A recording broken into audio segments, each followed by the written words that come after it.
ગોપી સુધી પહોંચવું, એ અવસ્થા સુધી પહોંચવું એ પુરુષાર્થ સાધ્ય નથી.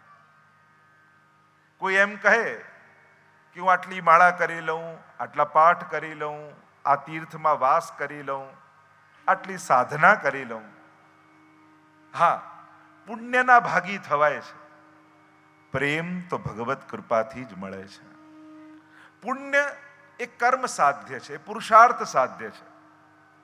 તીર્થવાસનું પુણ્ય છે, યજ્ઞનું પુણ્ય છે, મંત્ર જાપનું પુણ્ય છે, ઉપવાસનું પુણ્ય છે. પુણ્ય પ્રાપ્તિના અનેક સાધનો શાસ્ત્રોમાં છે અને જીવ સ્વયં કરી શકે છે પુણ્યની પ્રાપ્તિ.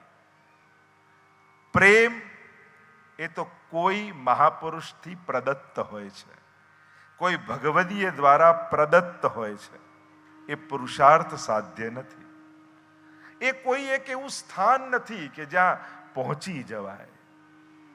એક અવસ્થા છે જ્યાં કોઈ હાથ પકડીને પહોંચાડે છે. સાધનો ઘણાને આપે છે, સાધના ઘણાને આપે છે, પણ સ્નેહ તો ભગવાન જેના વર્ણનો વિચાર કરે એને જ આપે છે. એટલે કૃષ્ણ પ્રેમથી મોટું ધન યા મોટું ફલ બીજું કાંઈ નથી. ભગવાન મળી જવા પણ મોટી વાત નથી. મોટી વાત છે એના માટેનો પ્રેમ પ્રાપ્ત.